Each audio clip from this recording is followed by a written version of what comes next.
Inesperado, um podcast de Inês Jorge. Alô, malta! Sejam bem-vindos a mais um episódio do Inesperado. Cá estou eu, mais uma semana.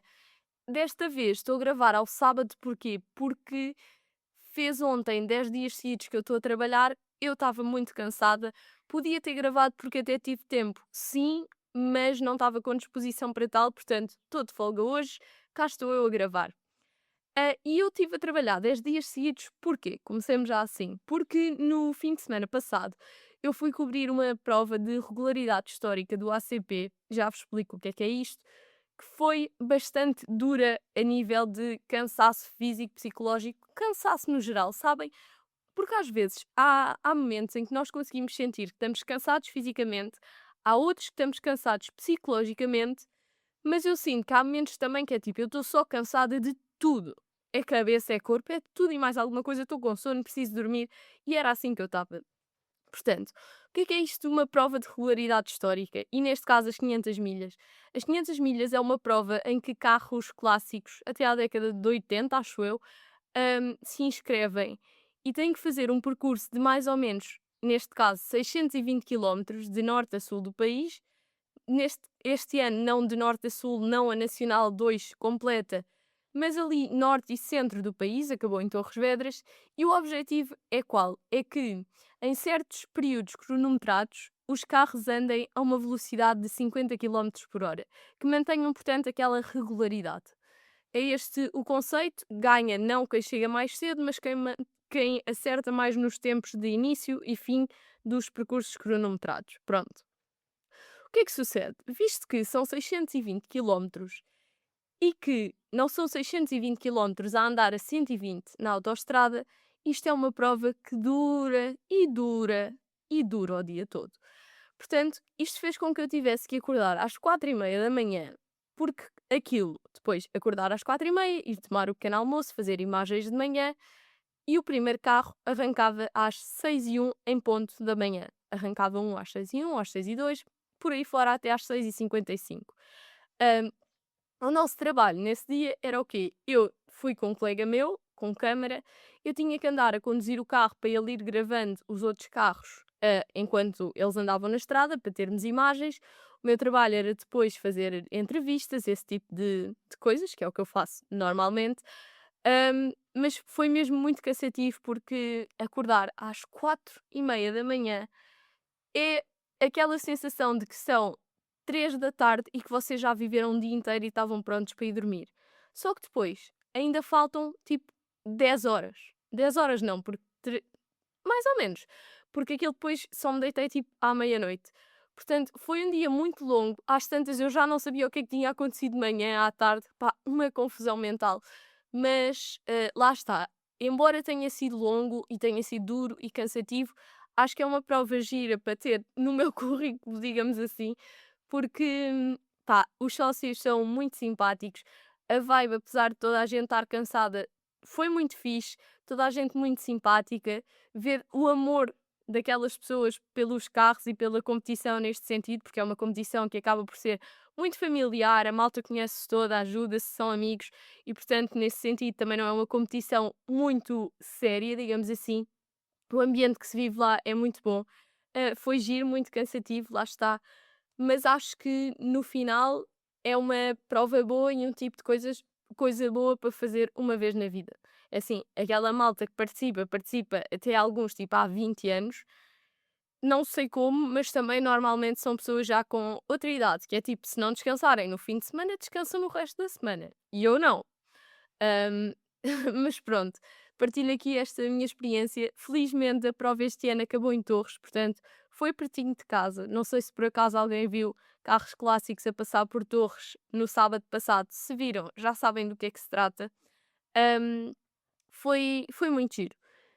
Gostei, mas muito cansativo. Esta é aqui a minha conclusão sobre as 500 milhas. O resultado final ficou muito giro também, felizmente não tem a minha voz, foi o meu patrão que deu voz à peça, mas acho que ficou mesmo muito giro, dá para perceber muito bem as imagens que fizemos, as boas entrevistas que conseguimos, portanto fiquei contente no geral com esse trabalho. Entretanto, eu já disse que trabalhei 10 dias seguidos, portanto trabalhei domingo também E domingo trabalhei para escrever a peça do dia anterior. Hum, e eu estava com um cansaço que eu só consigo igualar ao cansaço de ir 3 dias seguidos ao carnaval e eu no domingo era como se fosse o quarto dia. Portanto, que eu já não ia mais ao carnaval, mas que já tinha o cansaço mental e físico acumulado de outros 3 dias. Estão a perceber? Quem está habituado a ir ao carnaval de Torres ou a sair muitas vezes seguidas, era este o cansaço que eu tinha. Só que ainda acrescia a parte de ter que trabalhar, que normalmente no carnaval não tenho. Portanto, só para terem uma ideia, era assim que eu estava. E apesar disso, decidi segunda-feira voltar à rotina, tentar voltar aos treinos que eu desde o início do ano ainda não consegui tornar-me mais consistente. É assim, muitas vezes não, algumas vezes também porque não me forço assim tanto a ir, porque às vezes estou cansada e acabo por não ir, mas sobretudo por coisas da minha vida. Agora estou no curso, ou seja, à terça-feira já nunca consigo ir. Ainda por cima ao curso agora vou ter aulas à terça e à quinta, já me lixa, digamos assim, mais um dia. Não neste sentido, porque obviamente eu gosto muito do curso e sinto que estou a aprender bastante, e acabo por não conseguir ser consistente nisso.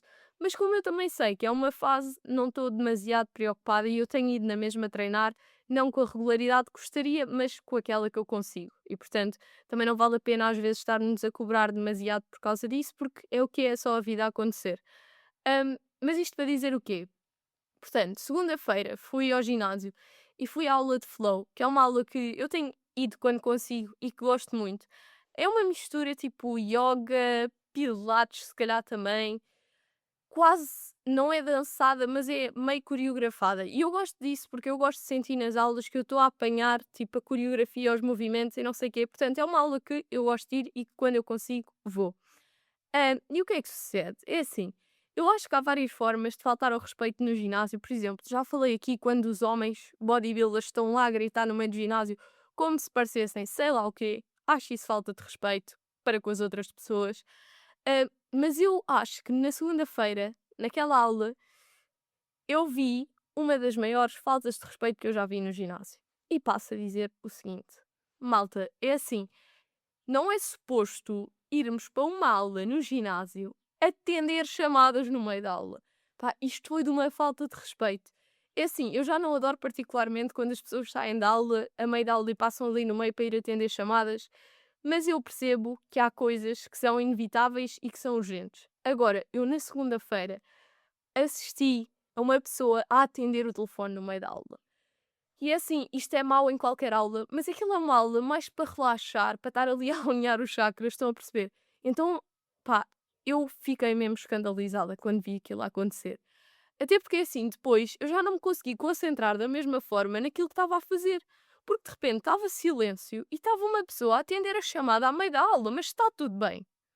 Pá, não sei, eu achei aquilo mesmo escandaloso.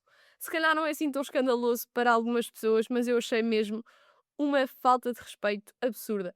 Para com as pessoas que estão a fazer a aula também, para com a pessoa que está a dar a aula, pá, não gostei mesmo nada daquilo. E fica aqui a minha opinião sobre isto. Não façam este tipo de coisas, não há necessidade nenhuma. Pronto. Mandem uma mensagem antes de ir para a aula a toda a gente que vocês achem que vos pode ligar. Mete o telefone no não incomodar, no modo voo. Pá, assim não vos chateiam. Porque se for alguma coisa muito, muito urgente, vocês à partida já sabem que aquilo pode acontecer e saem da aula, que lá está, eu não adoro, mas eu consigo entender, estão a perceber? E também não sou eu que mando no mundo, portanto é assim, ainda que eu não adoro, também não estou aqui a obrigar as pessoas a fazerem aquilo que eu quero. Agora, atender um telefone a meio da aula, pá, acho que já passa mesmo o limite do aceitável, sinceramente.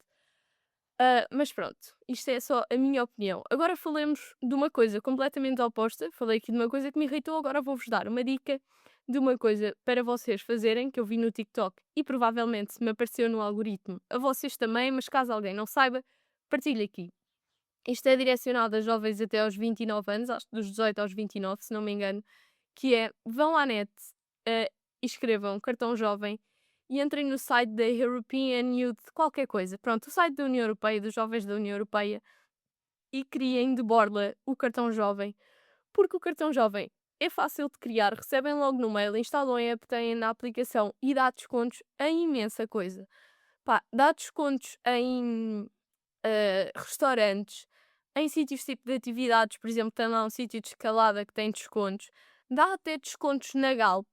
Portanto, imaginem, eu acho que não custa nada, isto obviamente não é publicidade, quem me dera.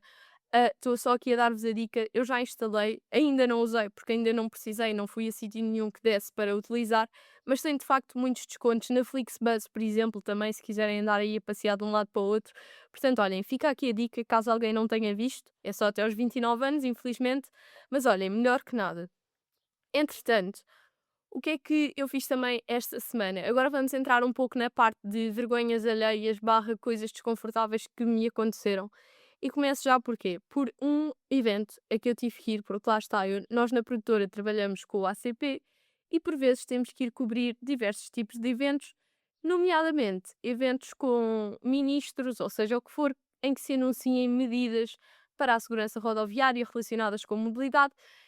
E na quarta-feira fui cobrir um evento em que o Ministro da Administração Interna teve a lançar uma série de medidas que vão ser postas em prática para a segurança rodoviária.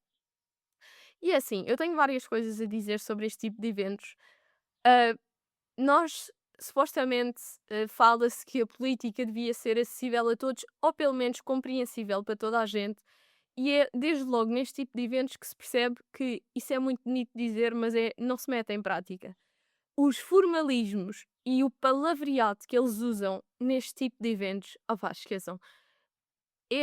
Chega a ser até cómico. É só o que eu tenho a dizer. Não vou criticar, é assim que se faz há muito tempo, mas lá está, se querem aproximar a política das pessoas, começa desde logo nesse tipo de eventos, que é a maior chachada que eu já vi.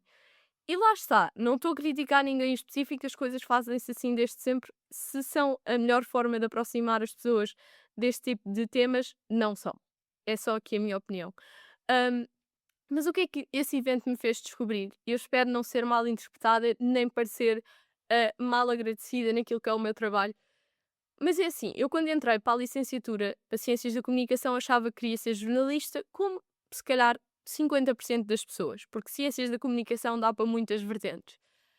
E eu, com o passar do tempo, fui um bocado deixando essa ideia de parte. Toda a gente sabe que no jornalismo puro e duro recebe-se mal, ah, isto não é novidade nenhuma. A maioria das pessoas recebe mal, claro que aqueles mais conhecidos recebem bem.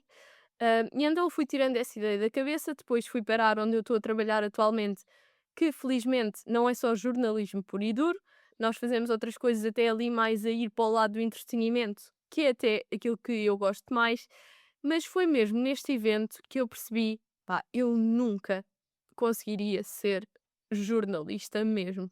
Tipo, ter carteira de jornalista, ser uma jornalista a sério. E isto não é criticar quem é, eu acho que há jornalistas ótimos, as minhas amigas querem ser jornalistas, eu acho ótimo, mas só não é para mim. Eu, aliás, até nunca quis pedir carteira, porque lá está, já tinha esta ideia mais ou menos decidida na minha cabeça. Mas eu digo isto porquê? Porque no fim do evento nós pudemos fazer perguntas ao ministro, mas não foi aquela questão de estarmos todos lá com o microfone a fazer-lhe perguntas. Não, foi aqui que chegámos à parte embaraçosa da questão. Portanto, cada órgão de comunicação social pôde fazer uma pergunta e eu, enquanto representante, estava ali enquanto representante da revista ACP também. Só como é que a pergunta aconteceu? Basicamente, nós tínhamos que pegar no microfone, levantar-nos enquanto estava toda a gente sentada, fazer a pergunta e ficar em pé enquanto ele respondia. E eu não sou uma pessoa que tenha vergonha, eu faço este podcast, não tenho vergonha nenhuma, mas aquilo foi tão constrangedor que foi tipo, ai meu Deus, o que é que eu estou a fazer à minha vida? Eu não conseguiria fazer daquele tipo de jornalismo, a minha vida. Tipo, parabéns a toda a gente que faz, a toda a gente que gosta. Eu percebi ali que não é para mim. Eu acho que isso também é importante. Portanto, ficam aqui com esta. E passamos para outra história embaraçosa que me aconteceu esta semana. Porque é assim, eu sou uma pessoa que sente muita vergonha alheia pelos outros, por mim, já falei disto aqui, e aconteceu uma história que foi que eu fiquei tipo, ai, em que buraco é que eu me enfio? Portanto, eu fui jantar esta semana a um restaurante em Torres. By the way, até passo a recomendação. Quem é de Torres já lá foi de certeza. Se não foram, vão ao Pátio do Faustino. Come-se bem e eu não achei caro. Pelo menos aquilo que eu comi. E nós fomos lá jantar. hum, Pá, e imaginem, foi jantar. Portanto, aquilo era um pratão gigante. Eu, a minha mãe e a minha irmã pedimos todas o mesmo, que foi bifinhos com cogumelos. E aquilo era tanto que nós não conseguimos comer tudo. E então ainda sobrou um bocado. E contra aquilo que as pessoas que são próximas de mim dizem que eu não gosto de animais e que não ligo aos animais, eu ligo e, portanto, eu decidi que podíamos levar para casa o resto dos meus bifinhos e da minha irmã para dar aos nossos cães. E então chamo um senhor, ou melhor, quando o senhor vem à mesa, eu pergunto se ele pode trazer uma caixinha para nós pormos aquilo e calhei no erro de dizer que era para levar para os cães. Pronto. E o senhor disse: não quero que eu traga um saco. E eu, tipo, já a pensar para mim: não quero, quero uma caixa. Mas ele disse: eu trago-nos um saco. E eu, pronto, está bem. Olha, se está a dizer, traga lá o saco então. Trouxe o saco, que já é tipo, isto, lá está, não tem mal nenhum, mas para mim é embaraçoso. Tive que estar ali a pôr o resto dos bifes e do arroz num saco de plástico branco. Pronto. Bifes e arroz no saco de plástico posto, lá está ali, escondidinho, meio na mesa, que é para também não se notar. Hum, e depois, entretanto, estamos ali na conversa, lá pagamos, não sei o quê, pagamos e estamos a ir embora e nós tínhamos pedido uma garrafa de água grande que só bebemos um bocado e o senhor vem atrás de nós a dizer: olha, esqueceram-se da água. E eu, pronto, ok. Não tínhamos necessariamente que levar, mas já que ele nos levou até ali quase à porta, levamos a água. Quando ele me dá a água, eu apercebo-me que deixei o saco de plástico branco com os bifes em cima da mesa. E pensei, pá, já que fiz a figura de pedir uma caixinha, ele trouxe-me o saco de propósito, também não vou lá deixar aquilo. E portanto, volto atrás, já envergonhadíssima, para ir buscar o saco de plástico. Opá, que lá está, isto não tem mal nenhum, mas eu acho-me uma vergonha alheia. Para ir buscar o saco de plástico e passar pelo restaurante inteiro com o saco de plástico na mão. E como se isto para mim não fosse já mau o suficiente, ainda me encontro com o senhor novamente que diz, em alto e bom som, o seguinte: então, já se ia esquecendo da comida para o Bobby? E eu, ai, meu Deus. E eu tipo, ai, sim, sim, olha, mas leva aqui. E fugi. Pá, aquilo foi tão constrangedor. E lá, eu sei que isto, se calhar para a maioria das pessoas não era, mas eu odiei. Pá, que vergonha alheia. E portanto, esta foi mais uma vergonha alheia que eu passei esta semana. Ahm, e partilho aqui convosco. Entremos agora no quê? Em coisas boas da minha semana. Portanto, houve um dia desta semana que eu estava ao jantar aqui em casa com a minha mãe e nós agora voltámos a ter televisão na cozinha, que é uma coisa que eu gosto para ver as notícias e para ver outras coisas enquanto estamos a jantar e para irmos até comentando. E por acaso estava na RTP1 a dar um programa que eu nunca tinha visto, que até passo a citar o nome para não me enganar, que é o quê? Portanto, o programa chama-se Primeira Pessoa e é apresentado pela Fátima Campos Ferreira, pela jornalista. E por acaso calhou que a entrevistada, aquilo é um programa de entrevistas, era a Joana Marques. A Joana Marques, só para dar contexto, não é uma pessoa que eu acompanho imenso, de vez em quando vejo um ou outro extremamente desagradável, mas não sou mega fã, também nada contra, mas só não acompanho muito. Portanto, não é uma pessoa que eu esteja assim tão a par da carreira ou daquilo que faz. Pá, não, lá está. Sigo muita gente, no caso dela não tenho essa ligação. Mas pus-me a ver aquilo com a minha mãe e gostei tanto que estou aqui a partilhar. Pá, acho que o programa é muito interessante, lá está, para estar assim à hora de jantar a ver. Conhece-se um bocado mais sobre a pessoa, acho que a Fátima faz perguntas interessantes, não vai só aquilo que é básico, acho que consegue fugir ali um bocadinho do óbvio de vez em quando. Claro que também faz aquelas perguntas básicas que, pá, têm que ser feitas no fundo. Hum, e portanto gostei muito. O que é que eu não gostei, e isto já é um tópico batido, já toda a gente falou disto, é que, de facto, as pessoas mais velhas insistem em tentar ser cool de maneiras que são zero cool. E eu passo a citar uma frase que ela disse. Portanto, ela queria perguntar qualquer coisa à Joana, como é que ela fazia a gestão ou as coisas que publicava no Instagram. E sai com aquela de e lá nos Instagrams, epá, desculpem, eu sei que isto já é falado, mas aquilo estragou-me o resto da entrevista, estão a perceber? Eu estava a gostar até ali, ela diz nos Instagrams e eu, pronto, ok, vou não estar a ouvir mais com atenção. Vamos parar. Por favor, malta mais velha, isto é para vocês. Eu não falo só para os jovens, eu dou aqui dicas também para tentarem, de facto, ser cool. Se vocês querem tentar ser cool, digam as coisas como elas são. Não tentem parecer fixe a acrescentar esses onde eles não existem. No fundo é isto que as pessoas fazem.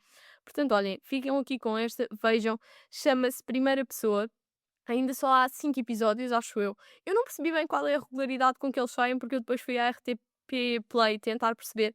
Acho que é quinzenalmente, mas não tenho a certeza. Portanto, se calhar mais algum dia a ver, e se for giro, eu volto a partilhar aqui. Entretanto, só para fechar, antes da curiosidade do dia, eu, desta vez, vou falar do tema polémico da semana, que foi aquela infeliz frase ou infeliz pergunta proferida por Cristina Ferreira no programa 2 às 10 sobre o caso de violação daquela miúda por 4 rapazes. Pá, o que é que eu quero dizer com isto? Também já houve pessoas com esta opinião, obviamente. Graças a Deus há muita pessoa que pensa como deve ser neste país. É assim, eu não vou falar do caso específico, eu vou falar da reação dela. Porque eu gostava, sinceramente, que algum dia uma dessas grandes figuras públicas com bastante relevância, como é o caso dela, porque há muitas figuras públicas que passam um bocado mais despercebidas, mas a Cristina Ferreira é de facto uma pessoa relevante no panorama da comunicação em Portugal. Eu gostava que, no dia em que uma pessoa como ela, por exemplo, dissesse uma barbaridade destas, como a que foi dita, tivesse a coragem e a humildade de fazer um post a dizer assim: olha, desculpem, eu de facto disse merda, que é mesmo assim, não queria ter dito aquilo desta maneira, peço desculpa.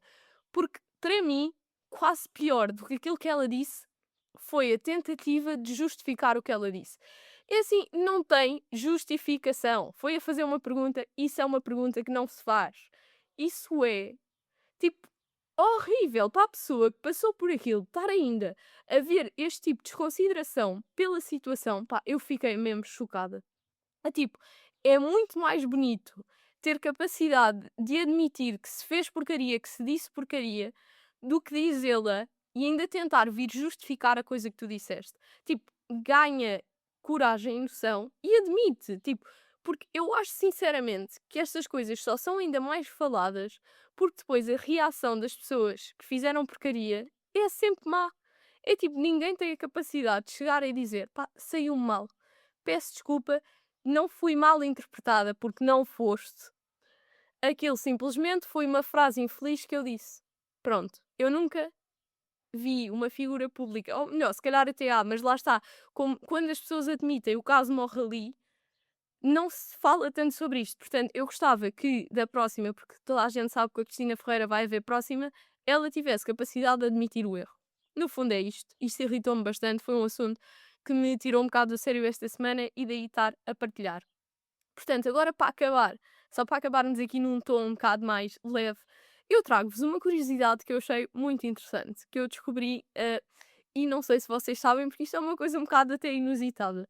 Eu estava à procura de curiosidades e eu descobri o seguinte: eu não sei se sabem, mas as pessoas ruivas, na generalidade, quando vão ser operadas, ou seja o que for, e precisam de anestesia, têm que levar mais 20% de anestesia do que as pessoas morenas ou loiras.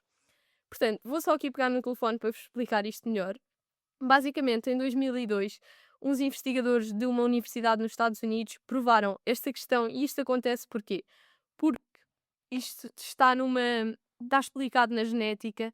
O gene MC1R, responsável pela determinação da cor dos cabelos, influencia não só a cor do cabelo, mas também a resistência à dor e à sensibilidade.